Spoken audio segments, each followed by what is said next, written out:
Let's just remove penalties.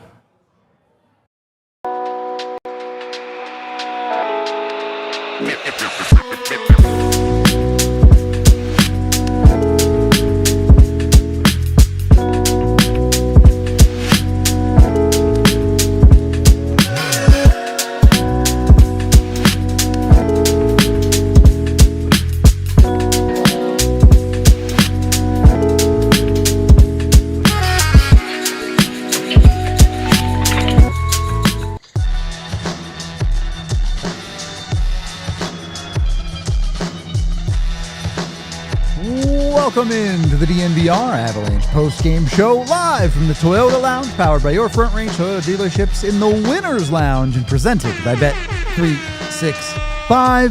Avs take down the Winnipeg Jets 3-2. J. Mike and Rudo coming to you to talk all about it. And if you only look at the 5-on-5 play, the Avs were near immaculate in this game. Yeah, we didn't exactly get the breakout performance from the power play that we were clamoring for pregame, did we? No. I borderline the worst special teams night of the season for the Avs, I would argue. Yeah, I mean, I'm sure we'll get into it too much. I don't want to distract us before we do the 60-second takeaway and all that. But I put in my notes regression ? So we can leave that as something to kind of linger on, and then we'll get back into it. Question mark might be kind, but you mentioned the 60-second rundown. Let's make sure we hit that. First period, probably the best period of the game for the Avs, which is a little bit unusual, but they do take care of business at 5-on-5. They look like the better team. They do have to kill off one penalty, which they do a great job of. And then they score twice. One of them, a little bit of a fluky one from Brent Burns. You get a good bounce, but the other one, just an outright great play from your two best forwards. McKinnon feeds Necas on a 2-on-1, and Necas finishes nicely against Connor Hellebuyck. The Avs have a 2-0 lead and are in the driver's seat because of that for the rest of the game. The second period, at times I do think it felt like the Avs let their foot off the gas, but 5-on-5 was not the problem. Like I mentioned, the Avs get 2.5 power plays in the second period. They don't just go for 0 they go -1 on their 3 power plays in this game. Almost all of that coming in the second period, including the -1, a shorty that Winnipeg scores under a minute left in the period. Just tough to swallow. Third period, the Avs score early to make it 3-1 and are able to hold on to that. I'm overtime, but the penalty kill relinquishes one as well to make it 3-2, which is your final score. Yeah, I know I'm going to sound really, really annoyed, and I think justifiably so with the special teams in this game, but realistically, you just beat the Winnipeg Jets 3-0 at 5-on-5 tonight. You got your top line scores. Your defense produces a goal, even if it is a bit fortunate. And then your game-winning goal comes from a depth guy. I don't know how much more you can ask out of the Avs when it comes to 5-on-5 play. Yeah, I mean, I had in my notes that I feel like this was a more dominant showing than 3-2 would necessarily indicate. Feel like a couple of untimely mistakes on the Avs side really came back to burn them. Credit Winnipeg for really throwing the kitchen sink at Colorado in the second period and making this a game. And even after the Avs get the insurance goal, for continuing to fight back in it. And I think we saw an inspired effort. You know, we talked about that pregame. What type of showing would you get from the Jets? They played like an inspired team, and they got a great performance out of Hellebuyck, but the Avs grinded it out. The frustrating thing, though, is it's just same old when it comes to this power play, if not, frankly, again, regression. It was a pretty alarming showing, despite the fact that you basically dominated this game 5-on-5, and it was a 1-goal game, but you were definitely the better team. Yeah, and I think there's a fair argument to say maybe the Avs deserved better. Hellebuyck played pretty well at 5-on-5. The Avs probably could have won this game 4-5 to 1-2-3, whatever. Had a couple of pucks gotten past Hellebuyck, or he was a little bit weaker, but Hellebuyck made the saves he needed to keep it close at least. And then you said regression with a question mark. This is regression with an exclamation mark for me. I mean, every step of the way here, you're trying to give the Avs, or I'm trying to give the Avs the benefit of the doubt with the power play, where it's like, all right, Last game it took them 4 tries, but they did score, and that power play goal ended up being important. In the Nashville game, they technically scored a power play goal, even if it's 6-on-4. I tried not to lean into my pessimistic leanings like I normally do after the last game with the power play. But tonight is the exact problem. No one cares if your power play is good for one game. Yeah, you scored 4 power play goals against New Jersey a month ago. Awesome. Great night. But if you can't consistently be effective with your special teams, it's not gotten better. There is no improvement to be marked here. And I'm out of ideas. Like, the Avs have tried everything but take the top guys off the power play. That's the only thing they haven't tried at this point. So at what point do you just have to do that?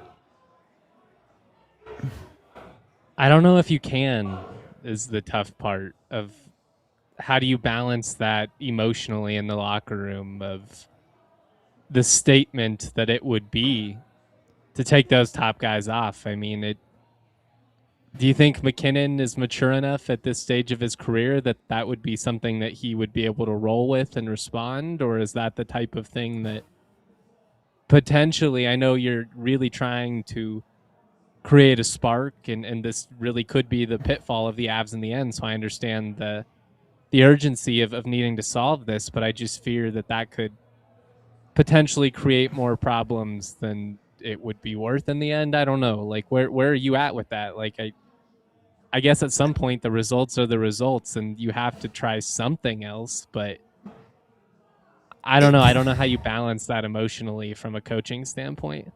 And a fair statement. The Avs have just won 4 games in a row. They've lost 2 games in regulation this season. Should you really be punishing your players when they're playing this well? There's a very real argument to say no to that. Would McKinnon take it poorly if he got pulled off the power play for a little bit? Yeah, I absolutely think that he would. I also think you might still have to do it. This is not a Mac, we're pulling you off the power play permanently. This is a Mac, we're taking you off the power play for a game because you guys suck.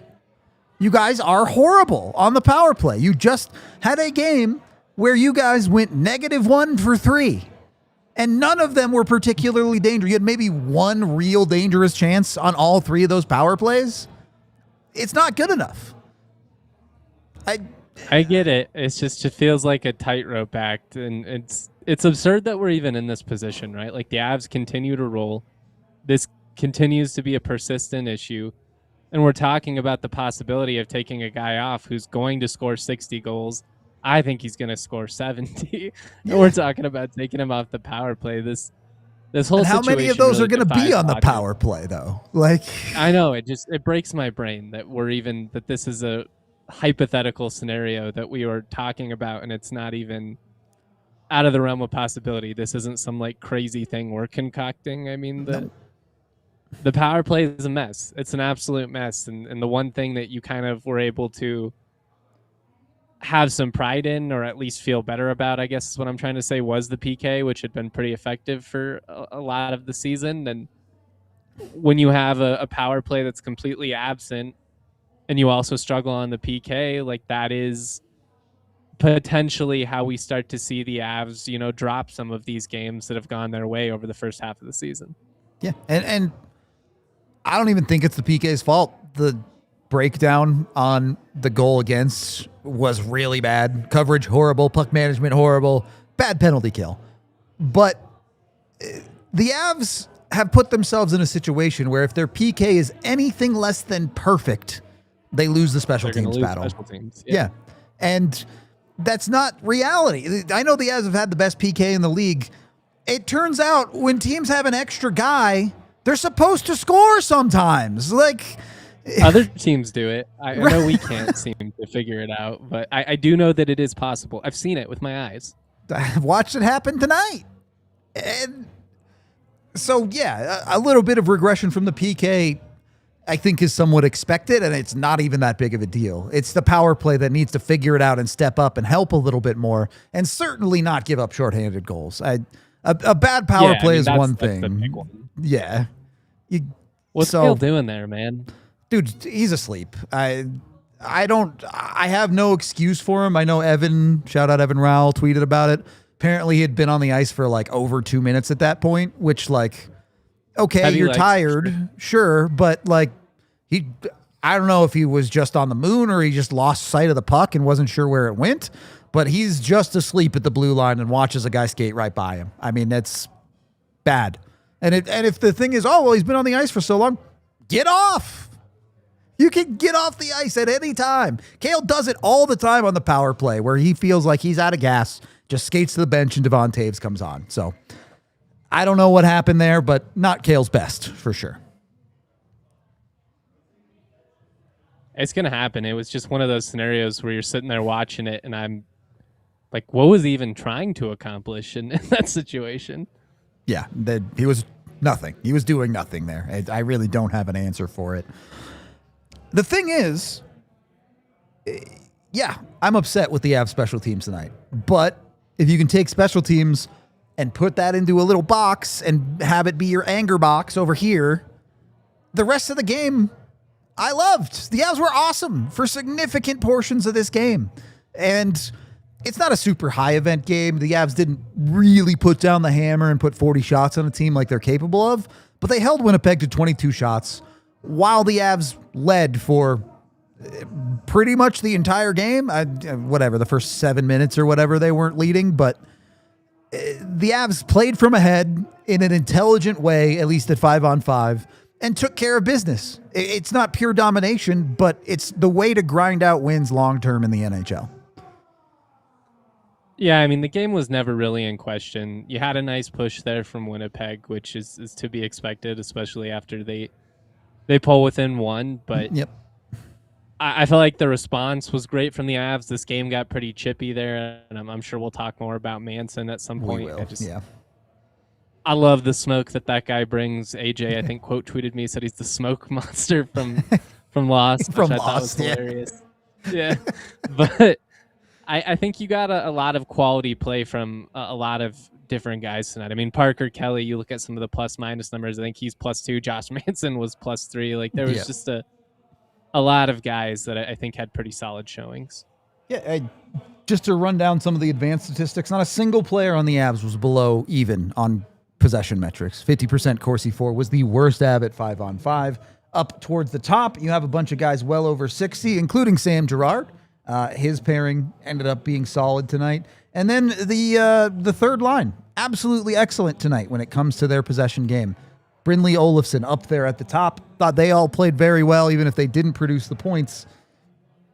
This Avs team, especially when you look at a team like Winnipeg, the depth is just not comparable. The Avs have 4 lines rolling, coming at you all night long, and Winnipeg has, I guess you don't like playing against the Scheifele-Velarde line. Like, they're hard to handle, but everybody else, the Avs just have the upper hand on.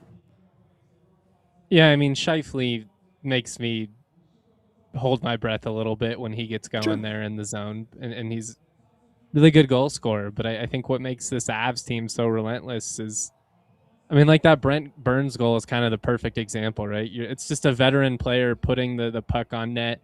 Kivi Ranta doing some dirty work up in the front, creates the goal. I love to see that from him. And that was after he had kind of created an opportunity on a breakout chance. So just the relentlessness is a phrase we've used a lot when it comes to this squad. And I think that's a big part of their inevitability, which is another thing we've said pretty consistently with this team. And to back up that inevitability, high danger chances at 5-on-5, Avs 8-4. They win that battle handily. Expected goals 2.18 for Colorado, just 1.111 for Winnipeg. The Avs can beat you in different ways. Yes, there are nights where they're going to speed bag teams and score 6, 7, 8 goals, whatever. But tonight they just absolutely smothered Winnipeg at 5-on-5. Winnipeg got what they wanted on special teams, and it just didn't matter because the Avs took care of business where it mattered more. I think that's the one benefit to when you are just very clearly a gap ahead of basically everybody you play in 5-on-5 is you're going to be on 5-on-5 far more frequently in most matchups than you are, in special team scenarios. But it's just going to be the great equalizer in a tough stretch at some point in this season, and it hasn't really come back to bite them at this stage, but It's the one thing you've got to nitpick over at this point, and It's a pretty fortunate position to be in if you're the Avs. 12 straight home wins, like Ridiculous. 21 and 4, whatever it is, over the last 20. I mean, they've just been insane. 57 points on December 19th. You genuinely cannot find many teams that have ever done better than that. So, in the 100 years of the NHL. We do need to take our first break of the show here, so let's make sure we're shouting out some of our sponsors as the holidays are approaching. Get ready, y'all, for an epic day of fun, games, and of course, great drinks on December 27th. We will be hosting the DNVR Beer Olympics at the Chicken and Pickle in Thornton. It's free to join. All you need to do to RSVP is go to thednvr.com/events. You guys are going to want to RSVP. Each RSVP, which is free, it comes with 2 free drink tickets at the Chicken and Pickle. Again, this event is on December 27th. You'll have an opportunity to hang out with your favorite DNVR personalities, maybe even play against them in some games. I'm a mediocre beer pong player. I'm not gonna lie. I'm fine. I've got decent hand eye, so I'm not a liability by any means. But I'm more of a beer die kind of guy. More of just a beer drinker. I don't really need to play a game, but I'm all for it when we are out and about in the community having fun events like this. Challenge DNVR diehards. Come to Thornton on December 27th. Again, the Chicken and Pickle. It's the perfect way to wrap up 2025. I cannot wait to see you there. Always a good time at the Chicken and Pickle. You're more of a wings guy, though. You're going to want to get to Fire on the Mountain. It's Denver's favorite local wing joint. They've got the hormone-free, antibiotic-free, cage-free wings, so you know it's the good stuff. And they have 15 different super flavorful sauces that they make from scratch, ranging from mild, when you're a little baby like me, and insanely hot, if you actually like the crazy stuff. Whatever it is, they've got a sauce for everybody. They've got a great craft beer list as well, killer cocktails, bunch of other amazing handmade appetizers, dressings, and otherwise. They've got 2 walkable and bikeable locations here in Denver. If you're not into the wings, they've even got Wagyu beef blend burgers. So something for everyone. They even offer delivery now from their Wash Park store, so you can get it delivered right to your front door. They do takeout too, and it's not a bad place to catch a game and catch up with friends. So get yourself over there. Make sure you're getting in with Fire on the Mountain. They even have vegan options. There's something for everyone. They're an official green restaurant, and since it's somehow like 65 here still in Denver, you can get on their patios and enjoy meals there too. Grab $5 pints on Mondays and all-day happy hour on Tuesdays. Again, they have 2 different locations, one in Wash Park and one in the Highlands. Make sure you visit Fire on the Mountains to get the best wings in Denver today. Second period of the DNVR. What? Just after all this wind, might have blown away. The chairs might have blown away. Yeah, that is not a factor I counted on. Second period of the DNVR Avalanche podcast. We have the 3 stars. I'm told Yaya did them backwards. So, slacker Yaya. We'll do them backwards. Starting off, we have the man, the myth, the legend himself. First star of the game, Josh Manson. Come on, man. On the ice for all 3 of the Avs goals. He goes +2 or +3 on the night. Has 2 assists to kick in. And all of that, and his best highlight was him beating the pants off somebody. What can't he do? Man. I know. That's a tough one to swallow. Like, I get standing up for your guy. I didn't feel like it was an unnecessary hit or a, no, it's clean for sure. Yeah. Or anything. That's a clean hit. Levels the dude. His teammate, comes to step in, and he gets a nice little, taste of the fist as well. He's been on another level these last couple of weeks. I think that's 8 points now in December for him. Yep. I've been really impressed with his just overall impact for this team. And I don't know. I just think he and Landy out there, it just kind of gives this team an element of fuck you, if you will, for a lack of a better term. And they can use some of that at times.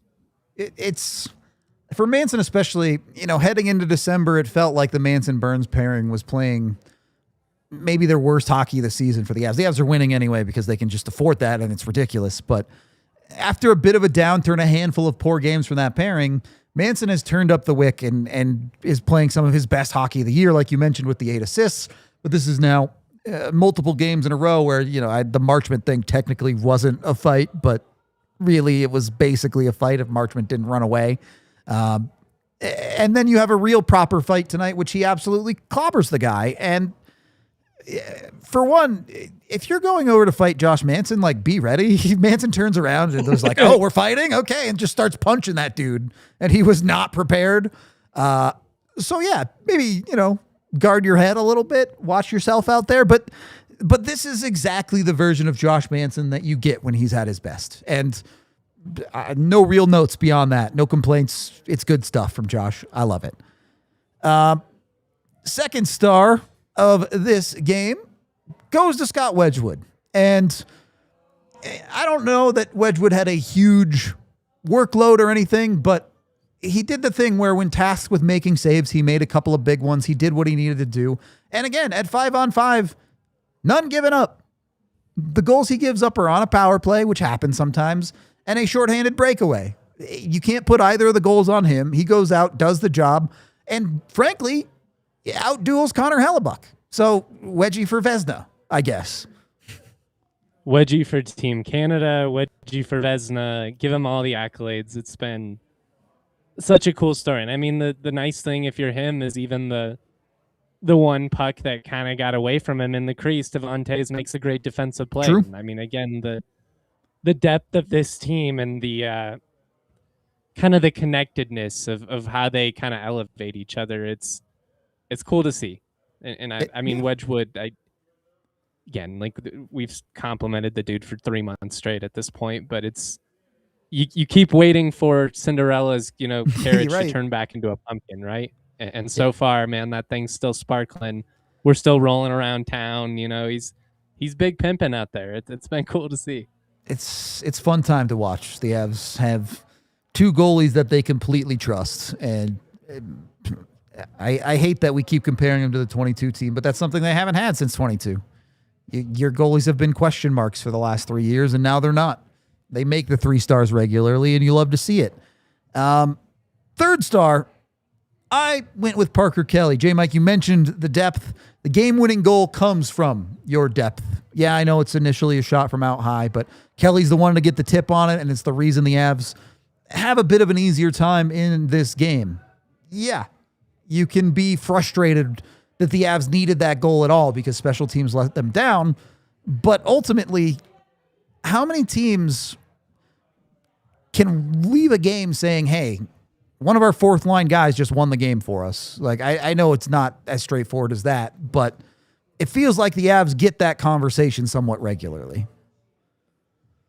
It's got to be so annoying if you're some of these opposing teams to be like, we're +2 in special teams and we lose because Josh Manson puts the puck on net and Parker Kelly finds to tip it in. And it kind of feels like a play that's representative of what you love about both of these guys. I think both the Burns attempt and the Manson attempt are kind of a mindset that maybe you should embrace a little bit more on the power play. Sometimes good things happen when you just put the puck on net and you don't try and get too cute. I'm not trying to sound like a broken record here tonight, but I mean, it's just funny that they do these things so consistently all game long, and then the 10 minutes a night or whatever it ends up being where they just should be in a position to do it even more. You just don't. But hey, I love what we're getting out of Parker Kelly right now, and I like when you see guys like him and Kiwi and some of those kind of grinders get rewarded for the little things they're doing. Yeah, and it's not, you're not looking at these guys and having too many problems either, right? Yeah, you can have problems with Cale Makar because of the special teams bad goal. You can have, I think, you want Jack Drury to maybe win that face-off on the penalty kill. I really don't know that there's a ton the Avs are going to do there. Coverage backdoor is bad, sure, but set plays happen. It is what it is. And then you look at 5-on-5 and you're not saying, oh, well, they're just doing okay out there. Parker Kelly's scoring you goals. Your third line's your best possession forward line. You're not just getting by with the Avs depth because, it's holding its own. It's actively making you a better team. And are they Nathan McKinnon? Are they Marty Necas? Are they going to make the all-world play to get you a goal? No, but they're just going to grind and grind and grind, and every so often that grinding is going to turn into a goal, and it's happening regularly enough for the Avs this year that I don't even think it's a stretch to say no other team is really as close to deep as Colorado is. Yeah, I mean, I don't even know who you would put in the conversation. No one is who I would put in there. If Carolina's healthy, maybe that'd be the only one that really comes to mind. I think there are a lot of teams who have good, top six forward, their top couple lines are good. There aren't a lot of teams that have the type of consistency out of the third and fourth lines that the Avalanche do on a night. I mean, it's every game. It's every game at this point. And those are the 3 stars, but I wanted to jump off and make sure we talk about one other player in Brent Burns as the guy who scored the first goal of the game. It's checking the stat sheet with Dick's Sporting Goods here. Yes, Brent Burns is a lucky goal, absolutely. But he also ends up +2. The Manson-Burns pairing pretty much dismantled Winnipeg by themselves to a certain extent tonight. And that is, again, not your top guys. I think Burns played under 17 minutes total tonight, and he still is extremely effective. The Avs don't have to necessarily ride a hot hand. We've talked a lot about how good Jared Bednar has been at playing the guy who's going a little bit more, but the Avs can also just have a second pairing, go out and have a regular night and stomp you into the ground. Burns is an interesting one. Manson, I think, the Avs world is pretty acquainted with. They know what they get. They know the highs. They know the lows. They know what it looks like. But Burns has come in, and he looks more like he's 31, not 41. I think he's been rejuvenated. I think this is probably a really fun team to play on, and it's kind of brought out some of his best characteristics. And I think his impact offensively has been a big bright spot for this team. And then, there's a lot of guys I think you could point to that have played above preseason expectation, but he just seems to be in the right place at the right times. He's making good plays. There was even a play, he mishandled the puck initially, went and kind of handled it and just throws a perfect pass across the ice, and it creates a high danger scoring opportunity. I don't remember who it was for, but just the savviness you knew was going to be there. But for him to be this consistent night to night, it's really been a pairing that's, what more could you ask for out of those 2 vets? Like, it's not your top 2 guys, and they would be the top 2 on a lot of teams. The way they're playing, no doubt about that. It's also, maybe put him on the power play. Like, I know you're not taking Makar off the power play. He's too good, but even with the mistake tonight. Manson will let it rip. They have no qualms about exactly. Burns will not think. He will shoot puck, and sometimes the Avs need a little bit of that mentality. So glad to see it. Maybe Burns understands that the Avs are not the Dallas Stars, who I think have 9 goals on 18 shots tonight. Must be nice for them to just shoot 50% in a hockey game. Can't relate. Sorry. Avs, it does feel like at times have to earn their goals. They did shoot over 10% tonight. I can't be mad at that. I think it was a good job, especially against a guy like Hellebuck for the Avs. So a very well put together game. Against a team you've really struggled against too. I think you're like 1-1-5 or something like that. In the regular season, at least. Yeah, they tend to struggle against the Jets, but also, the Jets are kind of bad now. So who knows what front that is. There is a handful of other conversations I want to get into here, but where are we at, Tiff? We probably still have a couple minutes. We can take a second break. All right, let's take our second break, and then we'll get into some stuff.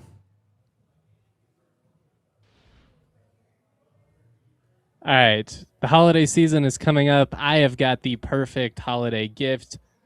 If you've procrastinated, it's not too late to salvage things. Get your loved one an Aura frame. The Aura frame, I've got one in my kitchen, really easy to use. You download the app. It's not like a super painful sign-up process. You sign up real quick. You're uploading video, photo. Easy as that. You got unlimited storage. And day after day, you get to just relive all your favorite memories. I've got 1 billion photos of my dog on there. I got the engagement photos, with my fiance on there. It's just a really neat gift. And if you're looking for something for your parents, for your loved one, the Aura frame is perfect For a limited time, save on the perfect gift by visiting auraframe.com to get $35 off Aura's best-selling Carver mat frames, named #1 by Wirecutter. All you got to do is use that promo code DNVR at checkout. That's AURAFRAMES.com, auraframes.com with the promo code DNVR. This deal is exclusive to listeners, and frames sell out fast. Order yours now to get it in time for the holidays. Support the show by mentioning us at checkout. Terms and conditions do apply. Once you get your gift of an Aura frame for someone, it's the season of giving. Everyone's spending a lot of money, but you got to make sure you're staying on top of that. And that's where Monarch comes in. Don't let financial opportunities slip through the cracks. Get with Monarch today. It's a great product, especially at this time of year. You're spending a lot of money. You put all your accounts you set up with Monarch. It does not take long. And then they'll even give you a pie chart, show you exactly where you're spending so you can know, oh, I've been eating out a little bit too much this month. Oh, I bought too many Pokemon cards this month. Oh, I spent all this money on gifts. I might have to tighten the belt a little bit. Monarch can track it all for you. They've got it all. It's like a financial command center. You can put in your banks, your investments, your other accounts, whatever it might be. Monarch will be with it. It's named the best app for couples by Forbes, the best budgeting app of 2025 by the Wall Street Journal, and a ton of people love it. There are a ton of users that can't get enough of it. They make sure they're tracking their money. You don't have to track every day, right? You don't have to be that on top of it because Monarch will do it for you. You can just check in with Monarch. And a great way to start saving is by getting with Monarch today and using code DNVR at monarch.com in your browser for half off your first year. That's 50% off your first year at monarch.com with code DNVR. No more guessing, no more hiding, no more. I didn't realize we spent that much. Monarch will show it all to you over at monarch.com. Third period of the DNVR Avalanche podcast. I did say we were going to talk about a couple of things, but I also want to hear from head coach. So let's hear Bednar talk about a few things first, and then we'll jump off from there. Take questions for head coach Jared Bednar. Go ahead, Eric. Just, I guess, what are your overall thoughts from the jump start to the shorthanded goal against getting it back in the third? Yeah, well, I love their game 5-on-5. First period, I thought we could have been up more. Second period, we were really good again. One of our better defensive efforts of the year, and physical, and spent some time in the D zone in the second period, but didn't give up any dangerous chances 5-on-5 really. Made a mistake on the power play, gave up the shorthanded one, made a mistake on the penalty kill, gave up a quick power play goal, but besides that, I liked their game. I thought it was really solid. Evan, then Jesse. I know Parker's not here to score goals mainly, but he's almost up to his career high already. What difference have you noticed from him from last year to this year, the second year of the season? Well, from the time we moved him to wing last year, he's been a really good player, right? And they've obviously found some chemistry, those four guys, if you include OC, regardless of which three are playing on the line. They're just such a good, solid defensive line. They work really hard, and they're always connected as a group. They seem to be in tune with one another, and they're creating scoring chances too. They don't score easy, but that line had two tonight, right? And the other night in Seattle, I think they were, 97% expected goals for percentage. So they're winning the shot attempt battle. They're getting to the net front. They're hard to play against, and we can play them against anybody. They played against Shifley tonight. They're playing against their matchup and sometimes against the top lines on other teams and still getting it done. Jesse, and then we'll go to Ryan. Coach, what's something you'd want to see your power play do differently to maybe find some more consistent success? Yeah, I don't know. Tough question. I really liked their first power play again tonight. Problem is, then there's one that I don't like, right? And we make the mistake on it, which makes it a little bit even worse. But that's a tough question because depending on which power play I look at is whether I like it or don't like it, and what I like about it and what I don't like about it kind of shifts around a little bit. Ryan, then John. Do you believe the PK needs to make a few adjustments, or do you feel like the issue is with taking perhaps too many penalties in key moments? Yeah, I don't know. We're second in the league on the penalty kill, so they make adjustments every night depending on the personnel that we're facing. I just feel like they've been rock solid all year for us. You're going to give up a goal here and there at the man advantage. Tonight we made a mistake off the face-off. They got a little bit of a lucky bounce.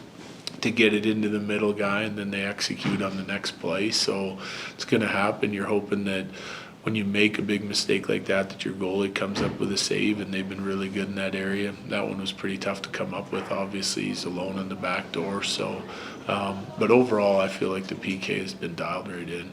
John, then Bailey. Do you have to guard against maybe that you're playing so well that teams are going to try to test your discipline or self-control and antagonize and maybe mix things up and make it difficult in other ways? Well, we haven't seen much of that, but you have to be prepared to be able to win whatever game's being played, right? So, I mean, we kind of talk about all those things. Like, you know, Seattle will throw something different at us than Winnipeg, and Dallas will throw something at us different than Minnesota. You know, like, it's just everyone plays to their identity, and they have a certain style, and you kind of know what it is, and you're prepared for all of it. And then sometimes games will just take a turn in a different direction, but you got to be ready to adjust and play on from there and win the game that you're playing on that given night, whatever style it is, right? And that's what I like about our team. Like, we're playing teams that are playing really hard and competing hard, and we're right there with them and still finding ways to get the job done. You're good, Bailey. Corey? Have you ever landed a punch while laying on the ice in a game? And then more importantly, just the way, is it too far to say, like, this is the best Josh Manson has played for you, like, in the last? Well, he's playing well, and he's playing physical, and he's involved. I mean, he's played some great stretches for us over the years. There's no question. I mean, there's games where he like, when he gets on a roll, he's in one direction or the other. It usually lasts a little bit. And, you know, right now he's playing really well, and all of his reads are good. And it's like, when you play that aggressive style and you want to play physical and you want to be hard to play against, you got to be on time, right? So right now his timing is great. Colleen? Nathan McKinnon only had one shot on goal tonight, and I mean, just what can you were talking about, you know, that fourth line really stepping up. Yeah. What can you say about the depth and just the fact that those guys don't play as many minutes as Nate does, but still getting it done? Yeah, well, I mean, that's what you need to win, right? Your top guys are going to score all the goals every night, and sometimes it's a matchup, sometimes one guy on the line's struggling, sometimes could be any number of reasons, right? So, I mean, you got to have other guys step up and get the job done, and maybe you're tying one matchup and winning a different one that you didn't expect to, right? And that's what our fourth line did for us tonight. Finish with Eric. Follow up on Corey's question. Manson said that, you know, he credits this game this year to just being healthy. You've had years with Manson where he's been healthy. You've had years where he's been in and out of the lineup. Like, is it more than just the health for him that you're seeing stick out for his play? Again, like, I maybe you guys aren't giving him enough credit for some of his past play. I'm really happy with the way he's playing. Don't get me wrong. I've seen it before, and I've seen it in large stretches before. But there's no question that in order to play your best, you have to feel your best. So, I mean, if he's feeling really good now and that's helping him, then yeah, I can agree with him. Thanks, sir. Yeah, thanks. The power play remains a mystery. We go from the head coach to the in-arena reporter, the courtesy call herself, Bailey, joining us live. Bailey, random question. Have you ever been in a fight? Never in my life, unless you count karate growing up, but that's like in a controlled environment. Yeah, So I don't know if I'd count that. I don't think that counts. Never. I don't think the Avs ever have to fight anymore either because of Josh Manson. That's where this was going, mostly. I was going to say, if I ever have gotten in a fight, like I'm thankful it's not against a Josh Manson. Holy moly, did he throw down today? Yeah. Not a guy anyone's going to be asking for another fight anytime soon, I predict. To be as graceful as he was about it today, too, throwing things from the ground. Like, I mean, it's impressive. So. Yeah.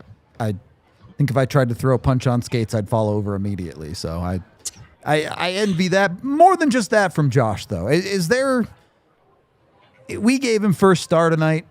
I think there's an argument, and this is maybe needling Cale Makar a little bit, but has Josh Manson been their best defenseman over this, I guess it's a 4-game win streak? In terms of being a spark plug and him being exactly who you need him to be, yes, absolutely. In terms of being their best defenseman, I don't know if I would go that far, but that's not a knock against a Josh Manson, who I think is having the best stretch of his season so far. Yeah.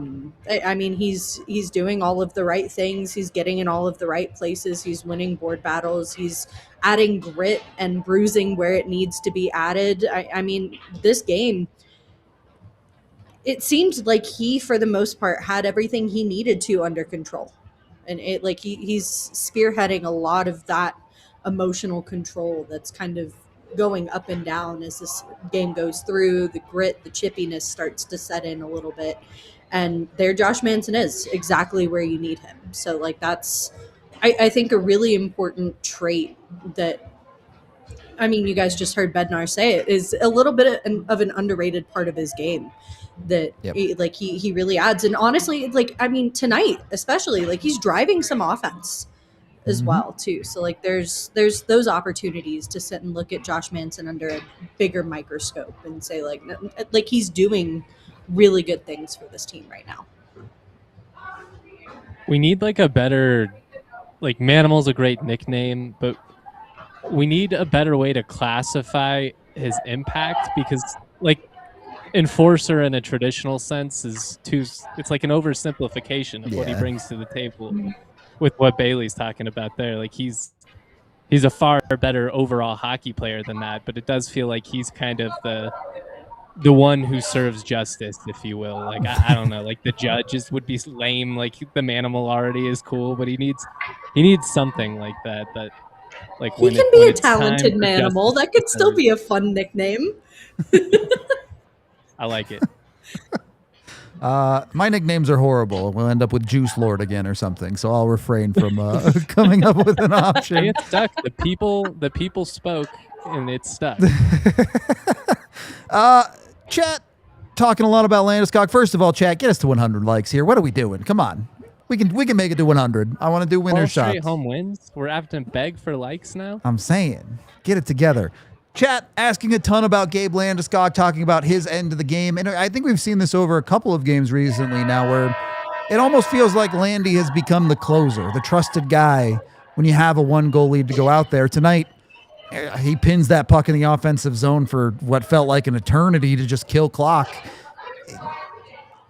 I know we've had this conversation once or twice before, but I'll ask it again.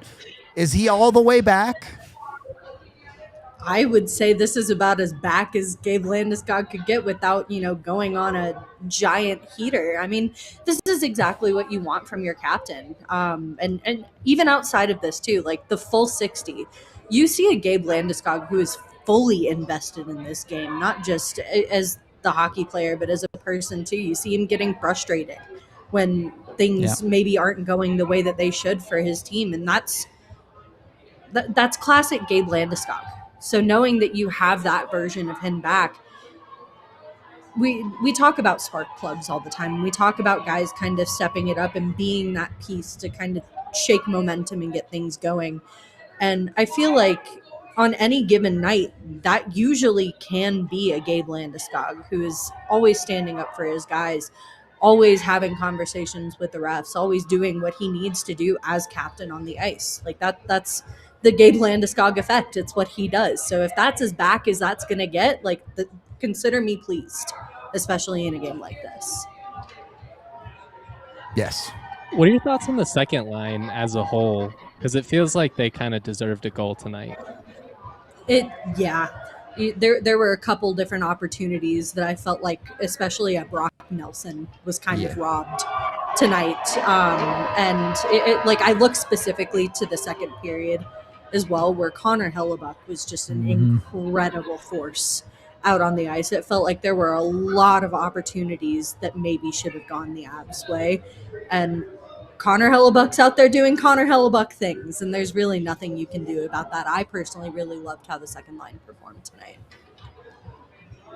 It was a weird one for me. At times it felt like maybe the second line had a puck bobble or two, but Hellebuck robbed that line multiple times.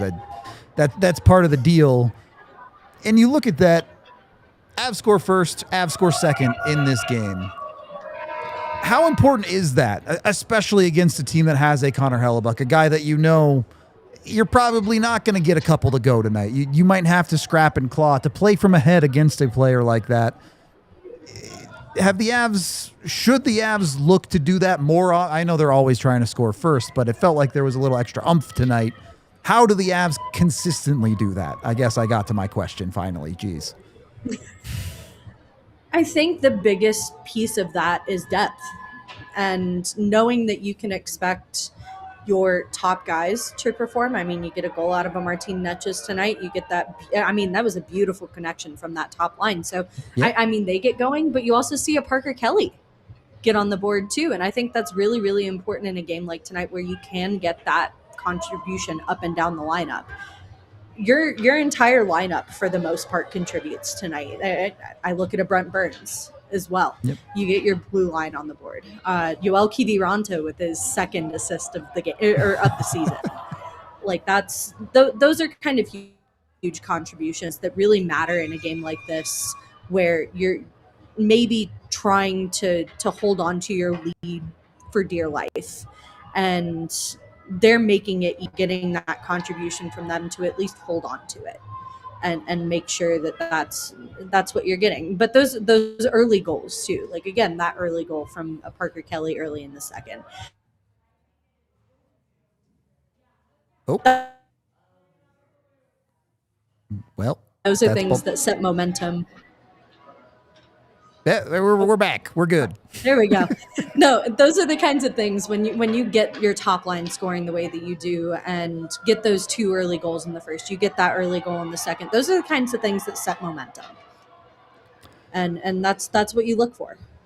Or early goal in the third. My bad. But yeah, like things like that set momentum and change the course of the game. And as long as you can get that going and you're getting that from all across the board, like that's awesome. We talked pregame. The Avs against the Central Division, their record is fine. A win tonight helps that a little bit. It ends up being another close game. Are we happy with a win's a win tonight, or do you want to see the Avs dominate some Central Division opponents a little bit more, especially with a couple of them coming up? Dominating would be great, but you always, I feel like, know in the back of your head, like these divisional matchups are going to be a little more of a grind, just because you've got those guys who are wanting to get a leg up on those matches that maybe just mean a little bit more. And in talking with some of the guys too, especially getting a Hellebuyck back, and that changes the identity of a team like Winnipeg, who maybe hasn't had as great of a start to their season as they did last year, but certainly still keeping themselves in some sort of conversation. So I think when you've got a situation like that, you're getting the backbone of your team back. It's bound to be chippy. I personally love watching these kind of gritty back and forth games. Like it really feels like the kind of hockey you're going to see later on in the season. And as long as they can continue to pull out wins like this, I mean, maybe you'd like to see that in a more dominating fashion, but a win is a win. Absolutely. Well said. Yeah. That's all I got. Bailey, any final thoughts on this one before we get you out of here? No, nothing from me. There you go. Avs, vibing, feeling good. We'll let you go. I don't get to do a winner shot in front of you this time because you're not to 100 likes yet, chat. So she lucks out this time. We appreciate you. This is the courtesy call from Bailey Curtis. If you're not following her on Twitter already, go get it. Bailey with 2 Y's, Curtis. If you're not following Bailey by now. Slacking on that front. Have a great night, you guys. You too. Avs are a hockey team that is so good that we have to like dive into these conversations of like, oh, well, they didn't dominate enough. Like that's the nitpick point that we are on every facet of the Avs except for the special teams. I think you can take the entire Avs lineup up and down the lineup and say all of them played pretty well, at least at 5-on-5 today. And that starts with the top guys, right? Marty Necas didn't even make our 3 stars, but the only player to beat Hellebuyck clean tonight is Marty. That goal was so nasty, man. Such a perfect execution and transition too. Yeah, I mean that's like I don't think the game was necessarily about the top guys in the same way we've gotten accustomed to, but I think again that kind of speaks to what we keep coming back to, which is just the depth of this roster and how overwhelming they are. And like it only takes one or two plays for a Marty Necas or a Nathan McKinnon to completely flip the game on its head. And we see that, like, how many times do we come here and be like, oh, I don't know, it was probably like a C+ night from McKinnon. Right. He had 3 points and 2 goals, and you know, like it's what they do. It's what they do. It's why they're superstars and I'm not, or anyone else in the league is not, because I'm not in the league. But it's interesting, and I know. Well, let me just ask you, J. Mike, because we've had a long-running debate on this show. AJ doesn't believe that clutch is a real thing. It absolutely is. AJ more takes the stance of like, there are players that shrink from the moments and there are players that continue to play like they always do in those moments, not necessarily clutch. This is a bit clutch by definition, isn't it? Sure. I'm on the side that clutch exists. I'm all for team clutch. You can't quantify it. I understand that. It's an unquantifiable thing, kind of like momentum. It's hard to exactly pinpoint, but I think anybody, I don't know. That's one that I can get. Let me finish your question. I interrupted you before we even got the question. And well, I mean, I derailed us with that conversation because we always derail that conversation. But I don't know if I would necessarily call the McKinnon and Necas goal clutch tonight, but how many games do you come out of the first period or a period where the Avs play well and it's like, well, they played well, but they only scored 1. They only have a 1-goal lead. You turn it into 2 because of your superstar players, and you feel a lot more comfortable. You go back to the other night, McKinnon has points on all 3 goals in the Avs' third period to complete the comeback against Seattle. Is there a little bit of clutch in Nathan McKinnon? Oh, I think absolutely. I think we've seen it all season long. That's kind of going back to what I was just saying of it. There can be these sleepy stretches at times, and they're rare, but they happen. They're human, where it kind of just feels like it's not a Nate game, and you know, maybe it's tied, maybe you're down even, and then you know, late in the period, how often have they come away like tied at worst, or even oftentimes like up 2-1 because of those late goals from McKinnon. And I don't know. I think it's tough to quantify, but I think he is very clearly, if you believe in that sort of thing, a guy who is clutch. And I would go to what he did in the playoffs last year as a perfect example of that. I mean, some guys rise to the moment, some guys don't, but I think when it becomes such a consistent thing, there's something to it, whether you can quantify that or not. Yeah, it just feels like something has been building with McKinnon a little bit that, and you know, this may well just fall under the umbrella of he's having a ridiculously good season on his way to 60 goals, yada, yada, yada. But at times it feels like when the Avs need something, it's come out of Nathan McKinnon. And I don't know that that's the case for tonight's game. The Avs were already winning 1-0. It just feels like there's a little bit of that extra juice from Nathan McKinnon. And we've talked a lot about, you know, he can get mad at times and throw a fit or whatever. And Landy has helped him maybe channel that a little bit. But it also feels like he's picking his spots to turn up the wick this year. And there's very little futility. When he decides it's time, and he creates something for the Avs, and the Avs are off and running with it. I just think there are certain guys across sports, certain athletes across sports. I'm not even trying to, when I say guys, I'm not genderizing anything, just so we're clear. But I think there are certain people when the moment is bigger, for whatever reason, they just deliver more consistently. And I think sometimes guys that fit that bill aren't even necessarily a McKinnon. Like, for a long time, I would have put Jamal Murray in that conversation on the Nuggets side of a guy who's like not as consistent game to game. This year he is. He's taken his game to a new level.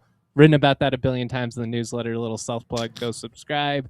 DNVR Daily in your inbox every day. It's free, 5 minutes or less. Nice little summary of what's happening. But I think McKinnon happens to fall under that category of he's a generational talent, and he's also someone when you really need a play, maybe it's not him scoring, but you need to create something. You got to find a spark. He's that man. Yeah, it's fun to watch. I'll say that much at least. There are certainly times where McKinnon frustrates me, and maybe he tries to make that silly pass one too many times that he shouldn't. But then he shows up and absolutely makes beautiful plays that deserve to be acknowledged because he is that good. Again, very happy with this game. I don't want to make it sound like I'm frustrated. The Avs beat the Winnipeg Jets clean in regulation. We're great at 5-on-5. I'm happy. Third period. A little bit flat from the Avs, or is that just them surviving Winnipeg's push? Maybe a little bit of both. I don't know if it was the most inspired third period we've ever seen, but I also feel like we saw an Avs team that was relatively in control. I think the game got chippy, especially late in that second and over the first 5-10 minutes of the third, and there was kind of a, let's get out of this game. Like, let's not turn this into a melee. Let's not have anybody take any shots in the open ice. There were already a couple of questionable ones. I thought that hip check on Necas was borderline. I'm not a rules expert, so I can't get into the other one where he catches an elbow in the jaw was worse, I think. Yeah. Yeah, I mean, so like this game got a little rowdy, and I'm not panicking about what I saw. I like the composure we saw from the Avs to kind of withstand it. And I don't know if like in a pickup hockey game that holding the puck that long against the wall would like fly, if that's considered like the rest blowing that after 10 sport. seconds in a beer league game for sure. Yeah, you're getting speared or something, but it's greatly effective. And the composure of this team, even when things start to get a little, astray here and there, you make a couple of dumb mistakes. You don't let it compound. You don't let it turn into, 2 goals in a couple of minutes or something like that. I really love that point because they give up to Shorty at the end of the second period. Oh, man, could be a terrible momentum swing. You expect Winnipeg to come out hot in the third period. Don't score on the power play, but 2 minutes into that third period, the Avs get their goal back. It's 3-1. The perfect response, other than a special teams goal from the Avs, to not have that affect them through the intermission. Then Winnipeg gets their power play goal pretty quickly after that, and the Avs don't crack, right? It's not like Winnipeg just gave up after it was 3-2. That arguably the biggest push from the Winnipeg came in those 5 minutes after they made it 3-2.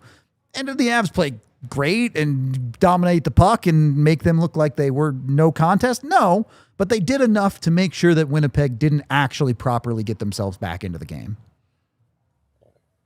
Yeah, you hung on. I mean, that's the benefit of establishing that early lead, right? Is you put yourself in a position, so long as you don't completely shoot yourself in the foot, that on home ice, you go up, multiple goals. This team isn't going to lose very often. Yep. It's fun to watch. We did get to 100 likes, chat. Thank you very much. Got a winner shot here. J Mike's got one ready to go. Some Dr. Dubs in the chat. Drink your medicine. Avs getting a lot of medicine this year. Not helping my diet. Yeah, no, and it's a lot of calories right now from all the winner shots. Sacrifice for the team I'm willing to make. We do have a few super chats to get to here, and then we'll get into some final thoughts. $5 from B Grim. I might have messed your name up, but worst power play in the league, but still winning with C and B game. I think I need to save up for club seats like I did for Tampa in 2022 and finals for game 2. Yeah, I think you can safely start saving for playoff tickets. I think we're there for sure. I don't know about cup finals. I hope so, but the Avs are making the playoffs. I'm confident in that front. There's just nothing left to say about the power play until they start consistently looking better and scoring more effectively on it. It's just horrible. It's the one flaw. I mean, what is there even to say at this point that we haven't said 300 times in the last 3 months? And look, I get weariness about it. I get if it looks like this, you don't trust it in the playoffs. But if you're going to have a terrible night of special teams, have it be on a night where you score 3 goals and they score none at 5-on-5. Find ways to win games. Of being generational 5-on-5, right? Yeah, and right. You have time to work through these kinks while still winning all of your games, which is such a luxury. I genuinely wonder if Nathan MacKinnon comes back from Team Canada and they just employ Team Canada's power play after the Olympic break. Like that might be where we're at. Really intense notes, please. Yeah, exactly. $2 from Ryan, who says, not sure clutch is real. Unclutch definitely is. That's basically AJ's stance on it. Is it's less guys rising to the moment and more guys shrinking. Yeah. I just think guys not shrinking is by definition clutch then. Being clutch. But it's semantics. At that point, we could go in circles. Indeed. And then $5 from Tyler, who says, I demand answers. How much to dye your hair? Abs colors maroon and blue, Rudo. I said $1,000. $1,000 of super chats, and I'll dye it whatever color the chat wants. So. Your poor wife, man. She doesn't care. I'll shave it all off eventually anyway. To be like, yeah, I mean, she must be very, very cool lady. It's cool. She knew I was ugly when she married me, so it's fine. Hey, we all are beautiful in our own ways, Rudo. It's what I tell myself. The Avs hockey is certainly beautiful. More beautiful than me, so I'll keep enjoying the Avs hockey side of it. The Avs have won 4 in a row. They just beat another divisional opponent. They're at 57 points. They're cruising at the top. I know Dallas also won tonight, but the Avs still hold games in hand on them as well as their points lead. What's not to love? Everything about this team, except for special teams, it's been the best season I've watched to this point, probably ever. I mean, the results are hard to argue with. Like, I think you could argue the ceiling of 2022 or even, some of those all-time greats. That's, you could go round and round and round, like trying to compare some of the all-time great Broncos teams. But I think what this team is doing night to night, I've never seen anything like it. It's December, and there are 2 teams in Denver that have 2 regulation losses. The Denver Broncos and the Colorado Avalanche. And the Nuggets have a grand total of 6. It's not like they're slouches either. It's what? So you have like 10 total or 10 total losses. If it gets just absurd. It's ridiculous. One of those Nuggets ones might have been in overtime too. I don't have to get into it. We can get out of here. I'm just rambling at this point. Any final thoughts, J. Mike? The chat wants to know if we are keeping track of the super chat donations. We will figure that out for you guys. I promise. There haven't been many so far, so I know we're not close to 1,000, so I think we're okay there. We had, go ahead. I just wanted to say that I think this team have been really impressive. Just the way that they continue to grind out these games, even when the power play is a struggle and we spend 20 minutes of the show, whining about it. I just think for this team to be in the position that they're in, it's pretty remarkable. And I just hope it's not lost on Avs fans. It's easy to become jaded or spoiled or all of the above, and we're pretty entitled at the moment. So try to enjoy the ride every now and then. I'm having a blast this year. It's too easy to enjoy pretty much every Avs game. Even some of the losses have been very enjoyable. So yeah, it's that type of year. And as long as it's good, I'm going to enjoy it. I'm going to not think about the power play too much, and I'm going to go home and make a video. So this is going to be the end of the show. We appreciate y'all. We will be off for Saturday tomorrow, but of course back for the game on Sunday. 4 p.m. local start. Well, I guess it's not. 4 p.m. Colorado start. There you go. So a little bit of a weird timing on that one, but we'll see you there. We appreciate you. This has been the DNVR Avalanche postgame show presented by Bet365.